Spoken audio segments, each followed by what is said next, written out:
ലക്ഷം രൂപയുടെ പിഴ അല്ലെങ്കിൽ 1,00,000 രൂപയുടെ ഫീസ്. ഒരൊറ്റ നോട്ടത്തിൽ ഇത് വളരെ ലളിതമായിട്ടുള്ള ഒരു ചോയ്സ് ആണ്. സ്വാഭാവികമായും ആരും ആ ചെറിയ തുകയെ തിരഞ്ഞെടുക്കും. പക്ഷെ നിങ്ങളൊരു IT കമ്പനിയിൽ ജോലി ചെയ്യുന്ന ആളാണെങ്കിൽ, അല്ലെങ്കിൽ വിദേശത്ത് പോയി പഠിച്ച ശേഷം നാട്ടിലേക്ക് തിരികെ വന്ന ആളാണെങ്കിൽ, ഈ രണ്ട് നമ്പറുകൾ തമ്മിലുള്ള വ്യത്യാസം നിങ്ങളുടെ സാമ്പത്തിക ജീവിതം തന്നെ മാറ്റിമറിച്ചേക്കാം. സത്യം പറഞ്ഞാൽ നമ്മുടെ നാട്ടിലെ പലർക്കും തങ്ങളുടെ തലയ്ക്ക് മുകളിൽ ഇങ്ങനെ ഒരു വലിയ വാൾ തൂങ്ങിക്കിടപ്പുണ്ട് എന്ന് പോലും അറിയില്ല. ഇതൊരു ചെറിയ കാര്യമല്ല. നമ്മളൊന്ന് ഒരു നിമിഷം ആലോചിക്കണം. നമ്മൾ നമ്മുടെ ജോലിയൊക്കെ ചെയ്ത് കൃത്യമായി നികുതിയൊക്കെ അടച്ച് വളരെ സമാധാനപരമായി ജീവിക്കുകയാണ്. പെട്ടെന്ന് ഒരു ദിവസം ഇൻകം ടാക്സ് ഡിപ്പാർട്ട്മെന്റിൽ നിന്ന് ഒരു നോട്ടീസ് വരുന്നു. നികുതി വെട്ടിച്ചതിനല്ല, നിങ്ങളുടെ ആദായ നികുതി റിട്ടേണിലെ ഒരു ചെറിയ കോളം ഫിൽ ചെയ്യാൻ മറന്നതിന്, അത് 10 ലക്ഷം രൂപയുടെ പിഴയോട് കൂടി. എങ്ങനെയുണ്ടാവും നിങ്ങളുടെ അവസ്ഥ? ഇവിടെയാണ് CBDT അഥവാ central board of direct tax പുതിയതായി അവതരിപ്പിച്ച ഒരു സ്കീമിന്റെ പ്രസക്തി നമ്മൾ മനസ്സിലാക്കേണ്ടത്.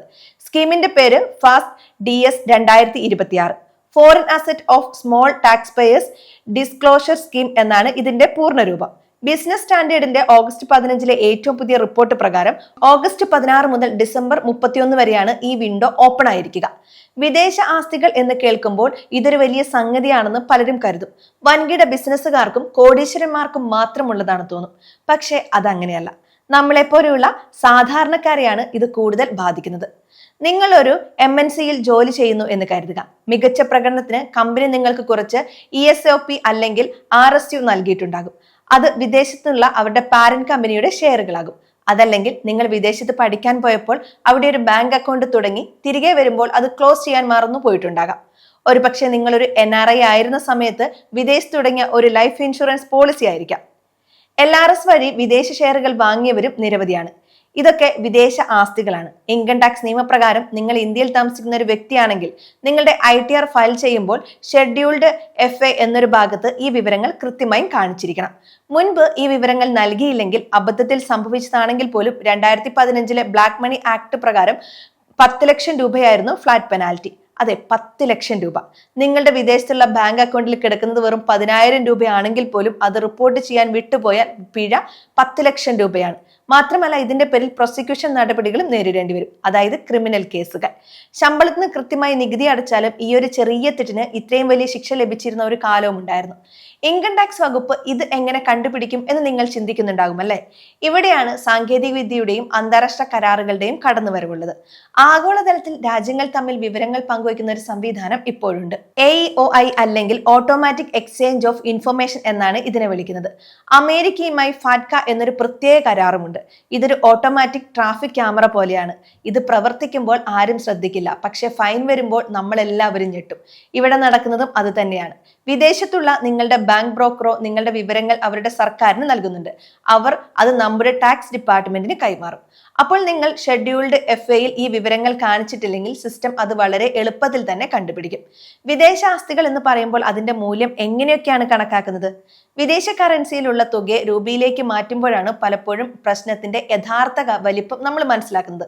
ഗൂഗിൾ ഫിനാൻസ് ഡേറ്റ പ്രകാരം ഓഗസ്റ്റ് 15, 2026 ഡോളർ നിരക്ക് 95 രൂപ 45 പൈസയാണ്. ഒരു $10-100 പോലും നമ്മുടെ നാട്ടിലെ വലിയൊരു തുകയായി മാറും. അപ്പോൾ വർഷങ്ങളായി നിങ്ങളുടെ വിദേശ അക്കൗണ്ടിൽ കിടക്കുന്ന ചെറിയ തുകകൾക്കും ഷെയറുകൾക്കും രൂപയിൽ വലിയ മൂല്യമുണ്ടാകും. ബാങ്ക് അക്കൗണ്ടുകളുടെ കാര്യത്തിൽ അക്കൗണ്ട് തുടങ്ങിയ കാലം മുതൽ നിക്ഷേപിച്ച മുഴുവൻ തുകയുമാണ് കണക്കാക്കുക. ഇത് വലിയ സംഖ്യകളിലേക്ക് എത്താനും സാധ്യതയുണ്ട്. പക്ഷെ സർക്കാർ ഇപ്പോൾ പറയുന്നത് പഴയ തെറ്റുകൾ തിരുത്താൻ ഒരു അവസരം തരാമെന്നാണ്. അതാണ് ഫാസ്റ്റ് DS 2026 എന്ന സ്കീം. ഇതിൽ പ്രധാനമായും 2 കാറ്റഗറികളാണ് ഉള്ളത്.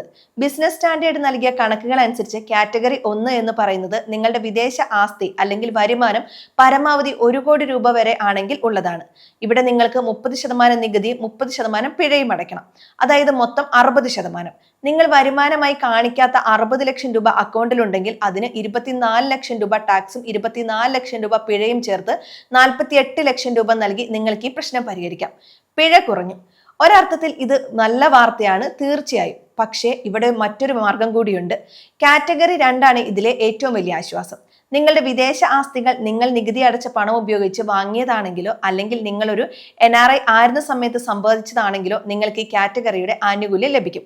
ഉദാഹരണത്തിന് MNCയിൽ നിന്ന് നിങ്ങൾക്ക് കിട്ടിയ RSU ഷെയറുകൾ ഇതിന്റെ നികുതി നിങ്ങളുടെ ശമ്പളത്തിന് TDS ആയി കമ്പനി മുൻപേ പിടിച്ചിട്ടുണ്ടാകും.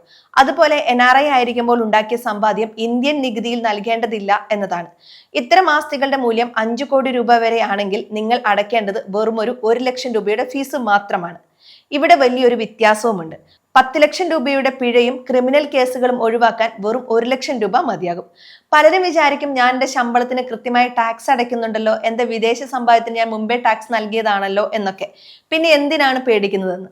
നമ്മൾ കളി തോൽക്കുന്നത് ഇവിടെയാണ്.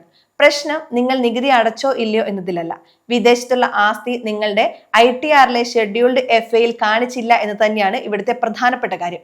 അത് റിപ്പോർട്ട് ചെയ്യാത്തത് വലിയൊരു വീഴ്ചയായിട്ടാണ് മുൻപ് കണക്കാക്കിയിരുന്നത്. എന്നാൽ ഇപ്പോൾ ഡിസംബർ 31 വരെ സമയം നൽകിയിട്ടുണ്ട്. ഫോം 1 വഴി ഈ വിവരങ്ങൾ സമർപ്പിച്ചാൽ ബ്ലാക്ക് മണി ആക്ട് പ്രകാരമുള്ള എല്ലാ നിയമ നടപടികളിൽ നിന്നും നിങ്ങൾക്ക് പൂർണ്ണമായ സംരക്ഷണം ലഭിക്കും. ഇത് ശരാശരി മലയാളിയെ എങ്ങനെ ബാധിക്കുമെന്ന് നമുക്ക് നോക്കാം. നമ്മുടെ നാട്ടിൽ എത്രയോ പേർ IT ഫീൽഡിൽ വർക്ക് ചെയ്യുന്നുണ്ട്. അവർക്ക് കിട്ടുന്ന വിദേശ ഷെയറുകൾ അവരറിയാതെ തന്നെ ഒരു ബാധ്യതയാവുകയായിരുന്നു മുൻപൊക്കെ. അതുപോലെ തന്നെ ഗൾഫിൽ നിന്നോ യൂറോപ്പിൽ നിന്നോ പഠനത്തിനോ ജോലിക്കോ ശേഷം മടങ്ങി വന്ന നിരവധി സുഹൃത്തുക്കളും നമുക്കുണ്ട്. അവർ തുടങ്ങി വെച്ച ലൈഫ് ഇൻഷുറൻസ് പോളിസികൾ അല്ലെങ്കിൽ വിദേശത്തെ റിയൽ എസ്റ്റേറ്റ് നിക്ഷേപങ്ങൾ ഇവയൊക്കെ നാട്ടിൽ വന്ന ശേഷം ITRൽ കാണിക്കാൻ പലരും മറക്കും.